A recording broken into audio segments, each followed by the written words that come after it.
Hello, hello, hello. This is Dr. Troy. And I'm Ben-Jamin Toy.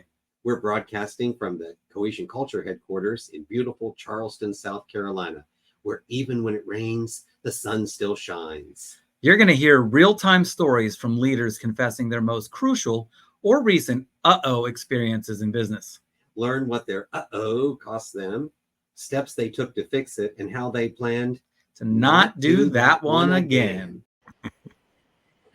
Welcome to the show, Nick Wodogaza. How are you, man? Good to see you. Good to see you too.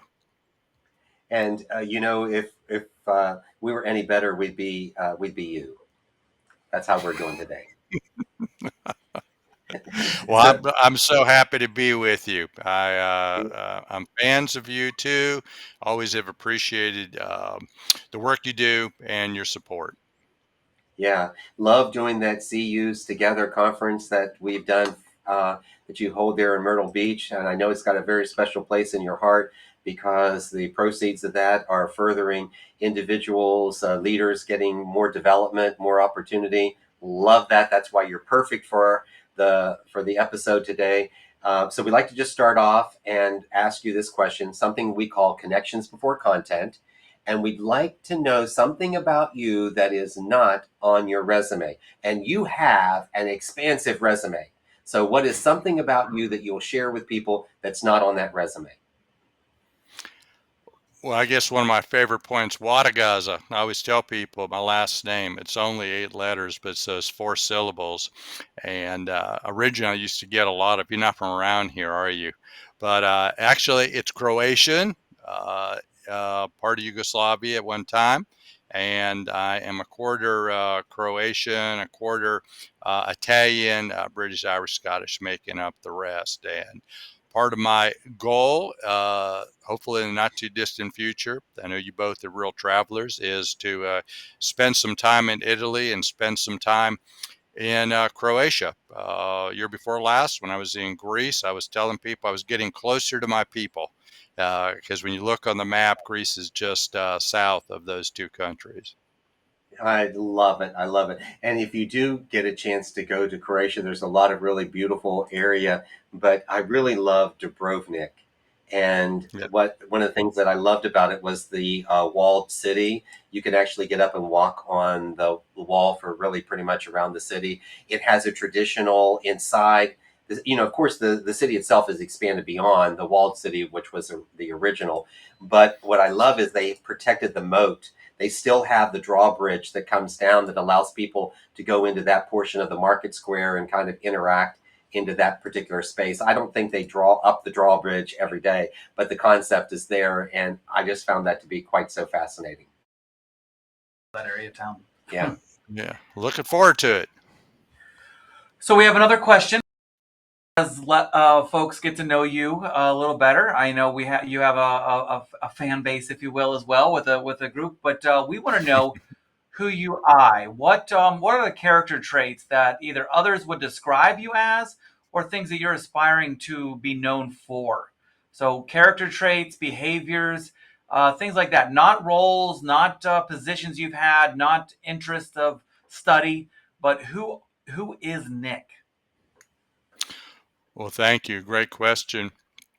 I would like to first think of myself as a man of faith, he before I, Father, Son, and Spirit, and like to recognize I'm far from a perfect individual, but in my walk do continually work to get better. I've been truly blessed in my life. I am in the credit union business predominantly. Think of myself as a leader. I was going to do this credit union thing for a year or 2 out of college, little realizing that now almost 44 years later, it'd be my life's work. And I love the idea of how we can make a difference in the lives of others. Just thinking a bar from Hard Rock Cafe, Love All, Serve All.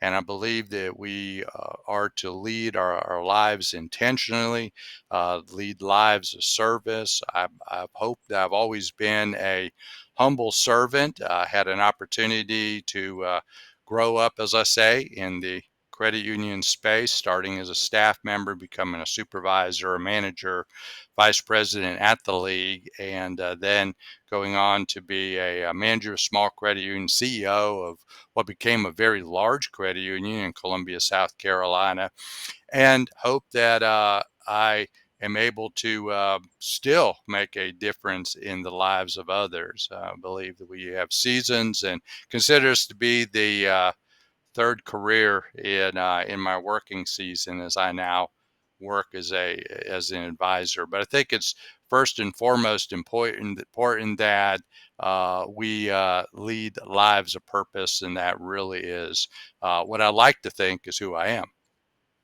And I will have to attest to that before we get to the second part of your question, is that that is who you are for me.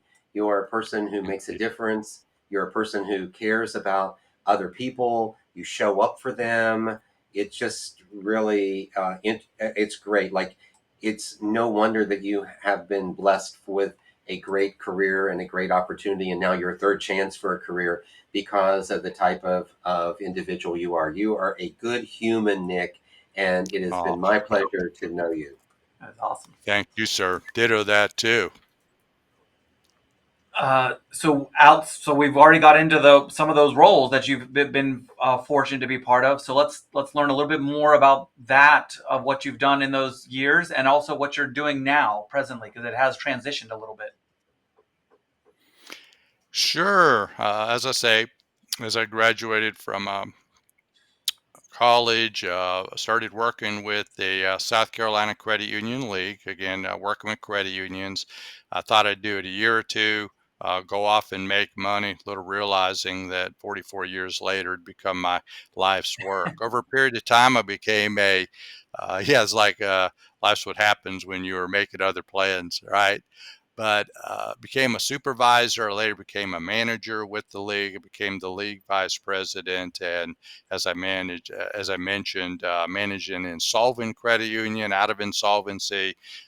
Became a CEO, really for a much smaller organization that grew over time, and even my recognition of my role as a CEO has really continued to grow over time. Of course, as you know, I'm fans of the work that you two are doing, and with your becoming a cohesive leader work, I'm very appreciative because I look at myself and my own experiences, and it really took me a lot of work. I didn't really have the mentoring and teaching supervisors, and a lot of what I had to do really was through the, as I say, the school of hard knocks. But have worked to be a an ongoing learner. In fact, even in the area of leadership, I'm going to actually go to Charlotte to a leadership program this Thursday. Part of it is two of my working friends are presenters there, but also I look forward to continuing to fine tune my own skills. And so I think it's important that we want to always be growing and developing. I like to think of myself as green and growing. As we know, Ray Kroc said, if you're not green and growing, you're ripe and rotting. And I think it's really important that each of us be in a position to be green and growing. And I feel it's really important that I continue to hone my skills. And then because I have been blessed in so many different ways, it's a give back opportunity. Thank you, Dr. Troy, for the kind words, because what I have found is that as I am able to bless and assist others, I continue to get even more blessings in return. I am, like Dr. Troy, a DE, a credit union development educator, and continue to focus on the difference that our organizations can make in the lives of others. And I really feel it's important that we all be mentors and teachers in these in whatever leadership role we are, and try to recognize that, again, this is from Mark Twain. The two most important days in your life are the day you were born and the day you determine why. And I just feel very uh, fortunate to, I think, be in this position to continue to give back. Yeah, it's really great, Nick. So, really, a lot of great nuggets already in the way you shared that introduction piece. So, now let's just turn to the uh-oh experience. So, we have an opportunity here to really become not only transparent, but also vulnerable. Transparent in that we're sharing something that's very personal to you, but vulnerable in sharing the emotional impact it has for you. And we'll get that along the way. So, just identify for us what is the uh-oh experience that you'd like to share with us today?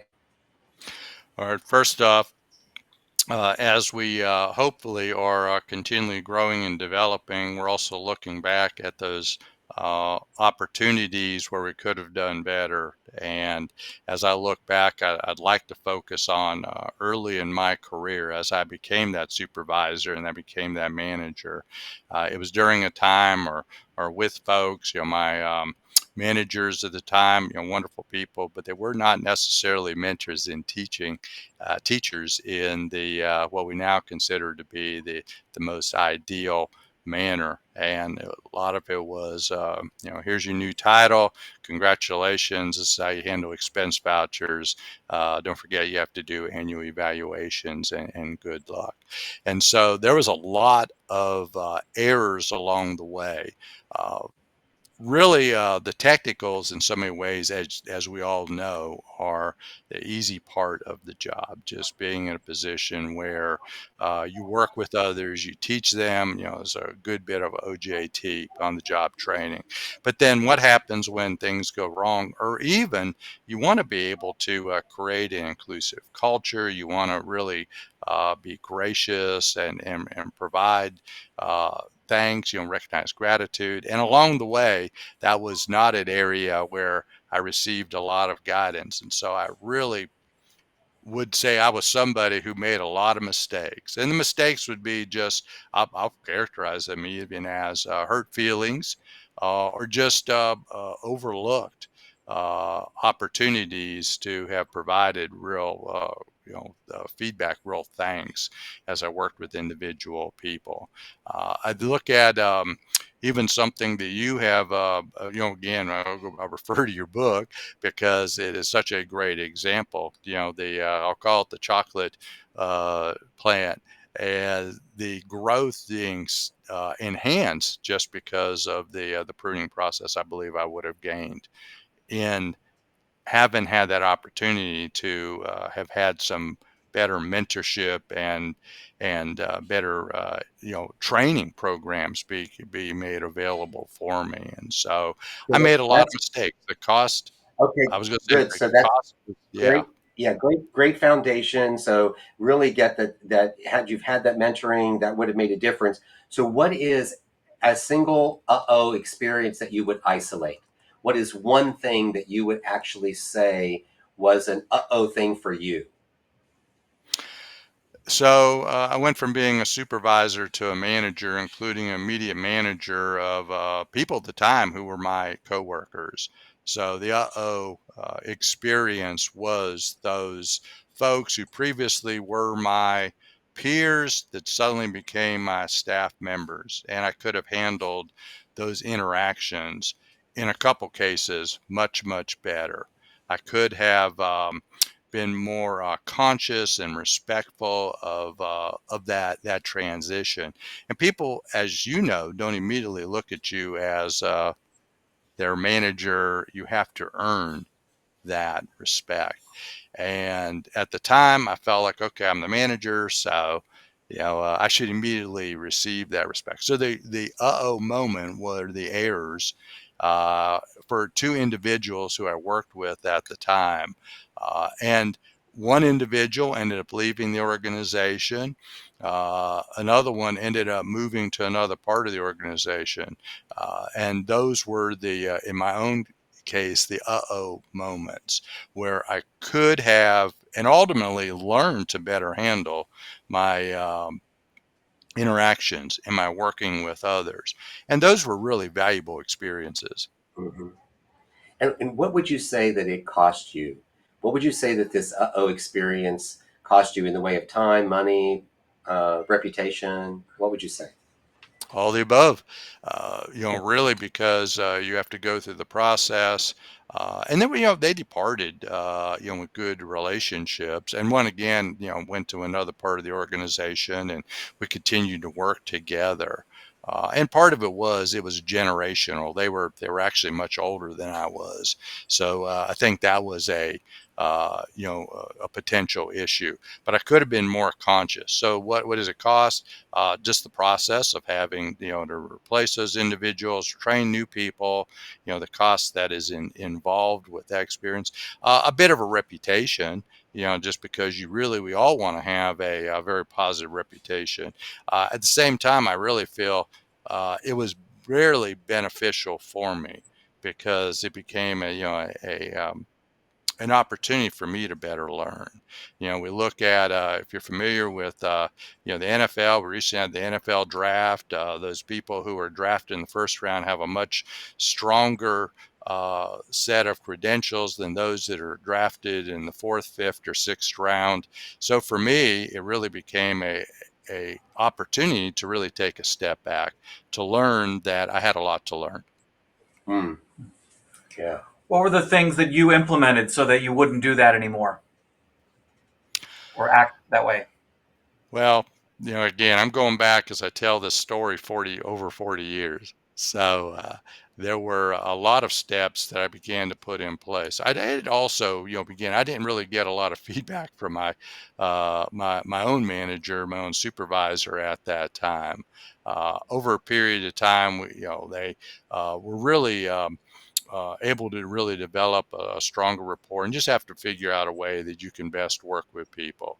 So what I would do is I would look back, and I would, at the end of, every day, every week, and just review the week for myself and where I could have done better. So over a period of time, I began a process of, okay, what does it take for me to be a better leader, and really a better supervisor, a better manager, a very better friend, even to my coworkers.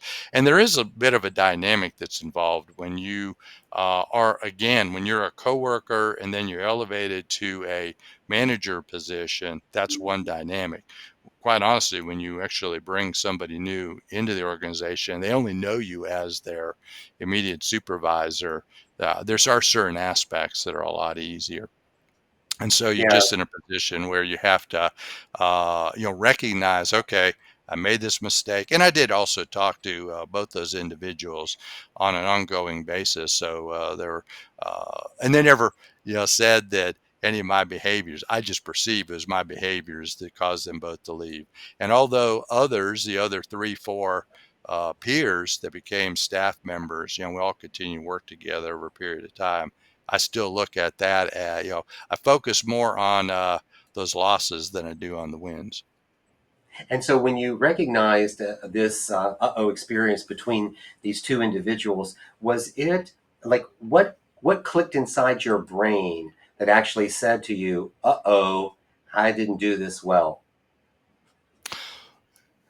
Well, we did have conversations, and this is my naivete. All right. So I was already a supervisor. We were peers. My title became manager. I thought it would be just instantaneous. That again is my naivete. It's not, as you know, that's not the way that it works. Really, respect is what you gain over a period of time. There are different relationships, that we develop with those folks that we're fortunate to work with. And that was really early in my career, where I really made more than my fair share of mistakes. But it becomes very apparent when you could just feel the dynamics. And that was just, again, naive. Yeah, I can see that. It's sometimes it's hard to, to do that for yourself, like to have the emotional intelligence to really think through the self part and have your self awareness it's sometimes easier when somebody is pointing it out to you, because then at least you've got something to think about. You can either say, no, that's not me, and totally ignore it altogether, or you could start to meditate on that a little bit and go, ooh, I wonder what they have to say with that. And really, I would, think that maybe in your story, and you can tell me if this is true for you, but for myself, I find that inviting people periodically to tell me how things are going is really helpful. For instance, anytime I do a coaching call or have a coaching conversation, I always ask the individual, how did you feel about our call today? Because I want to know what their input is. And I'm asking them before the call is really over. Like, I'm not really waiting till the end of the call. Like, I'm doing it so I have some time that if I need to correct or I need to make some adjustment, I have left myself time for it. Because the worst thing that you can happen is for people to tell you something and then you have no time to act on it, or you're not able to act on it in that way. So from the time that you recognized what it was to when you put in a correction, how long did that take you? Uh, Probably days, weeks, over a period of time, because we have to recognize. I always thought this was an invaluable piece of advice. As you work with people, you have to recognize, and you have to think about it differently. Now, again, this is not where I started, but you have to recognize as you're working with any staff member, you have to think about, okay, they can leave at any time. And if I thought about, all right, how would I work with them if I knew they could leave, but I could never replace them? How would I work with them differently? And so over a period of time, that became one of those realizations.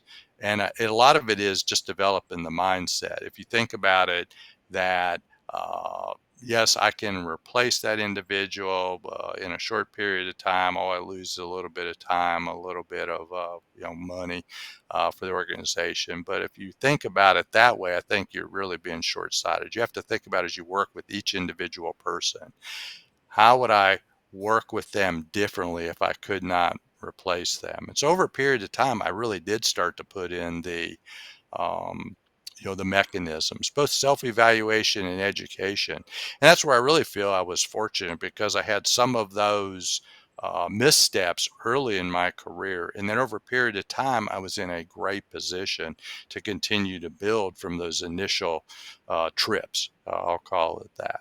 And really to the point where it so benefited me. So then when I became a CEO over a period of time, there were a number of different steps that we had in place. You have to recognize, as you know, that cultures are either organic or deliberate, and the idea is to develop a positive culture within the organization. So as I worked as a CEO, I had a little over 300 coworkers at the time, and we had a number of different programs in place. And again, this was over a 28-year period of time, but it was really an opportunity to put in place various practices. Part of it is there are, as through the Chamber of Commerce, SC Biz in South Carolina, an opportunity to participate in the best places company, best places to work, and take great pride, because over a period of time, we participate and were recognized as both a best company to work for in South Carolina and also a best credit union to work for in the country. And from those early missteps, I really graduated to the point where you're familiar with Glassdoor, the CEO ratings. Really, when I departed from my role, retired from my CEO role, I had a 100% Glassdoor rating for the CEO. Now, I don't say that at any level of bragging, but just recognizing that it's important that we are as we are perceived, and what are we doing to form the most positive impression as we work with our coworkers. And as a CEO, I recognize I'm in a fishbowl. Really, perception becomes a reality, and so over a period of time, I benefited so much from those early stumbles, if we would, to really get to the point to recognize the importance. So having a surveying system where it was all confidential, and yet in our evaluation, it was 3/4 of our grade. really became invaluable. Having a system, if somebody left the organization, they could do a confidential survey or meet with an individual or HR people to be able to provide feedback. Really have in place systems that really try to catch them early, but then also having in place a ongoing system where we really work to for supervisors and managers and senior leaders to recognize that they are all mentors and teachers, and really put in place some systems, even though more informal, but just what are you doing to mentor and teach and work with the individual people who you're fortunate to have under your supervision. So, Nick, I want to take this just a little differently now. So, you've done an excellent job of explaining, as a leader of people, some things that you would be able to do. A lot of it was around feedback and then acting upon the feedback. So, let's just go for a moment here and say that you are now an individual contributor. A lot of the individuals who are listening to our show are individuals who are working, who are somewhat dissatisfied with their employer. They didn't have a great one like you. They're not getting the training and development they need. They're feeling passed over for promotion, have no plan for improvement. And so, what can they do? What would you, the individual, do? So, if you were a person who wanted to advance within an organization, so not what you would say that they need to do, what would you specifically do as an individual within an organization if you wanted to advance? What would be some of the things that you would find to be helpful? Well, thank you. And in these last 2 years, as I have worked as a credit union champion, worked as a credit union advisor, I've had a number of individuals who have reached out to me and I've met with both virtually and in person. And they've asked me, that very same question. So we want to be in a position to show that you're committed to your organization, that you really are part of the difference makers in the organization. I used the expression early that everybody is a leader within their organization or wherever they're at, or in their families or their churches, or uh, what are they doing to show themselves as a good leader. They don't have to be a supervisor of people. And as we know, there are supervisors of people that are not very good leaders. And there are people who don't have anyone in direct charge but are wonderful leaders, because you want to be able to demonstrate that you have a positive attitude, that you are somebody who cares about others, that you care about your organization, that you are somebody who is evolving, that you are learning and growing, and that you are an individual that is contributing to the success of your organization, performing your job and trying to help others around you. I think that's important that each of us lead lives of purpose, and wherever we are planted, we should be working to grow and prosper, again, bloom where we are planted. So as I have met with individuals, in some of their cases be very specific. They have this type of supervisor, they have this type of circumstances. Sometimes they are underpaid from where they should be. And so I've been able to actually work with individuals and provide them with guidance. And in one instance being somebody who felt that they were underpaid, talking to them, okay, how are you viewed within the organization? What is your role in the organization? How do you feel you're underpaid? Are you looking at some of the market information? And then just a process to be able to go to their immediate supervisor and to just ask, okay, how am I doing? What do you think I'm doing in this way or in that way in performing my job duties? And I do see that, according to market, I am here. Again, talking about the market evaluation of their individual job, and then just simply asking, what does it take to get to where I feel I need to be, and just asking for honest input. That's really where I think each supervisor of a staff member should be a mentor and teacher, and that's just a mentoring and teaching opportunity. Yeah, great. In some different words, I think you actually described a cohesive leader, and our definition is cohesive leader is someone who includes the thoughts and ideas of others, performs meaningful work, and collaborates with the spirit of need and trust. And so, in many cases, that's what you did there. Um, I have a question though. You've been in the workforce for, you said, a number of years. Um, what has been the biggest challenge as far as the leadership goes of understanding different work ethics or desires from different generations? What have you seen? Also, of the idea of being more self-aware. We have a newer generation that's much more emotional, and the things that they're looking for is different versus generations when you started, where it was do your work, shut up, go home, and work and life were totally separate. So, how did you, as a leader, make those transitions, or what do you see differently with the newer workforce? Well, you bring up an excellent point when you talk about emotional intelligence, and these are areas to continue to learn. In fact, even been involved with providing training programs on emotional intelligence, which, as you know, as you are preparing a training program, you learn so much. Generationally, yes, it has been a change in how people respond to individual supervision, and we just have to recognize the environment. In fact, even the environment over the last 5 years has changed enormously. The environment during the pandemic, immediately following the pandemic, and even in the last 2 years, that environment has changed.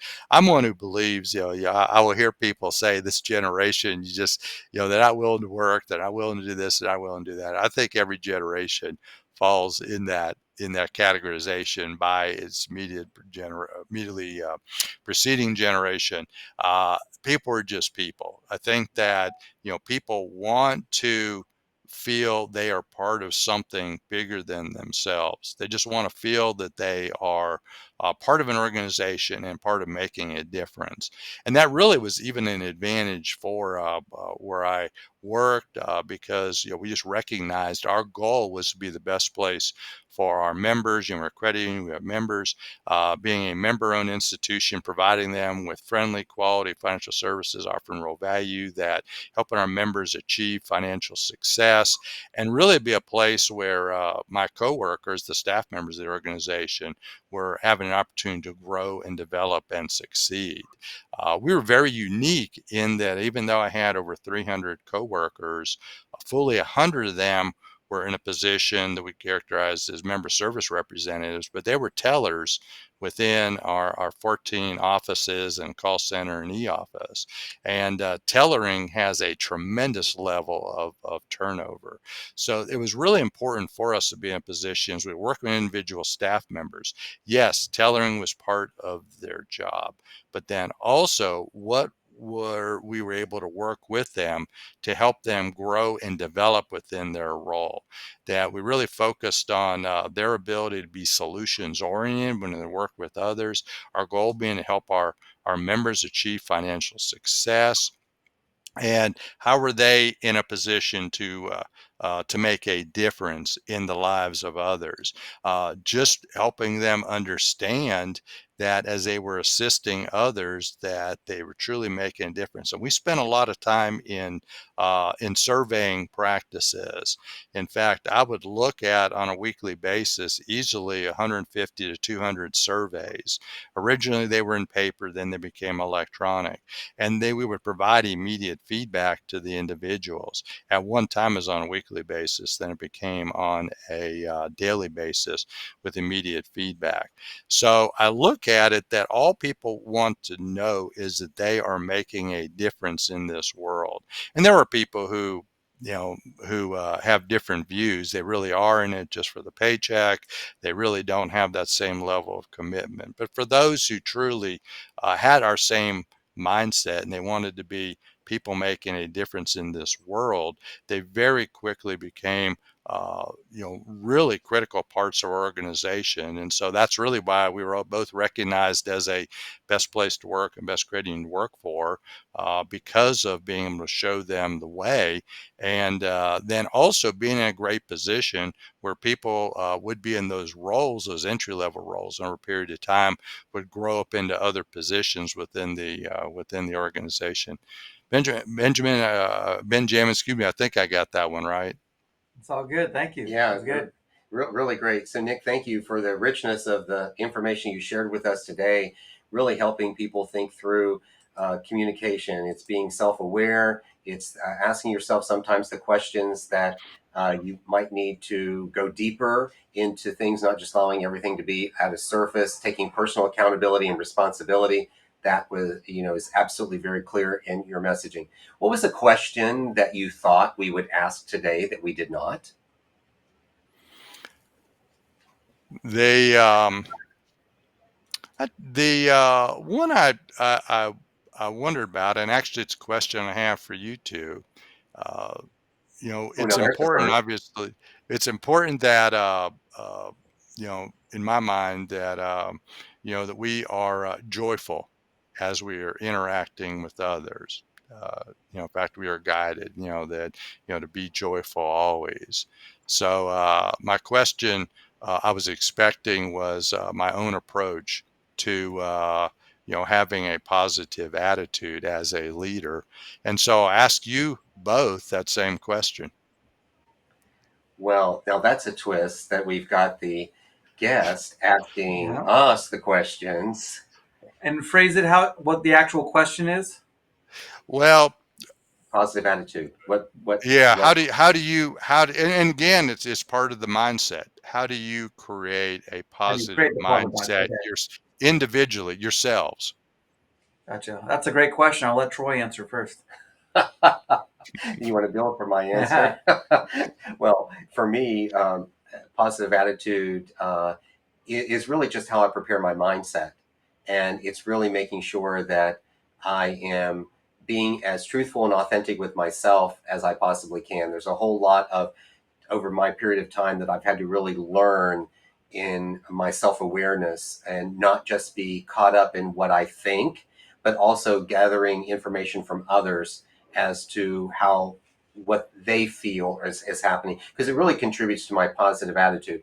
I try to one of the things we put in the book, and really it was Benjamin's real concept that we added in. So probably stealing a little bit from him, but he did allow me to go first. So that's what happens when you do that.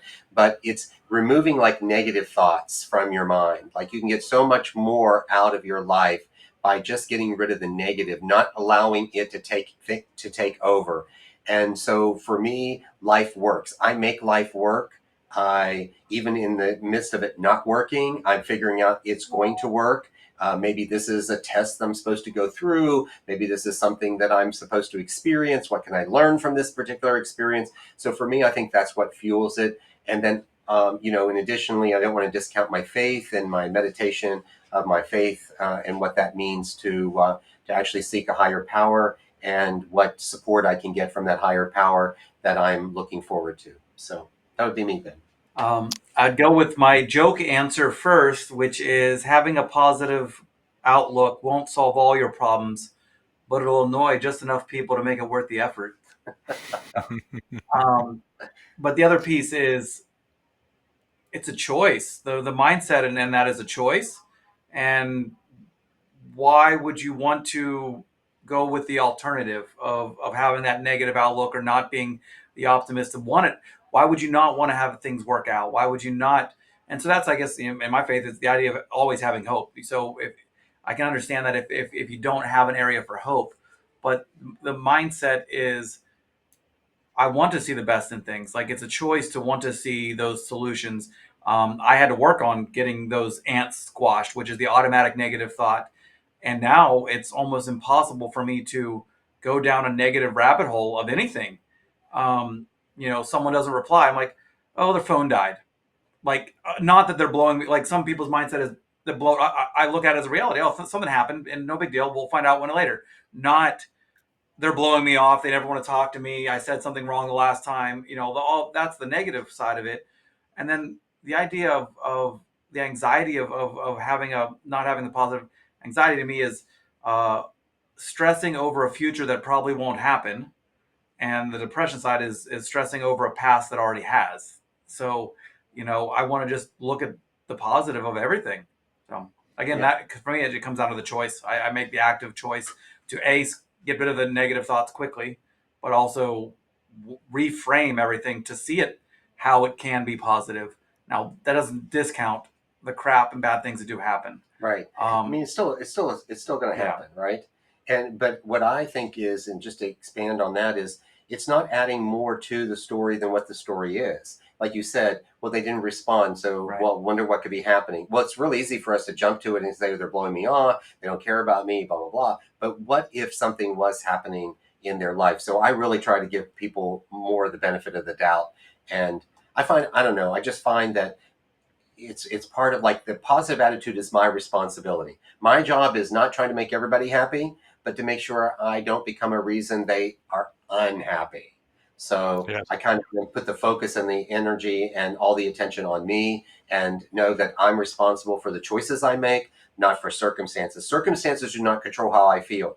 I may have a flat tire, may have somebody yelled at me, I may have poor service that I received at a place where I was doing some business. That's a circumstance. Who am I going to be in that particular situation is really drives my, I think, my nature to want to be more positive to that, because I really want to be seen as an individual who can get through this without being ugly. Like, I really just, I find like that's really, I just want to try to remove that ugliness, and if there's a way that I can make that happen, that's what I want to do.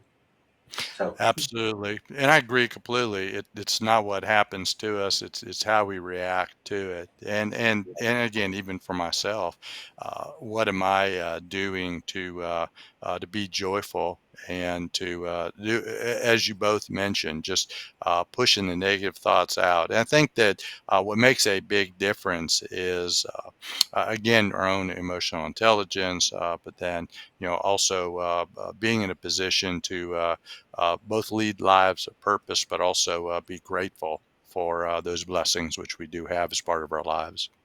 yeah. Nick, thank you so much for being with our show. And as we close out all of our cohesion culture or our cohesive leader programs, it's with this mantra: you don't have to know everything. You just need to be teachable.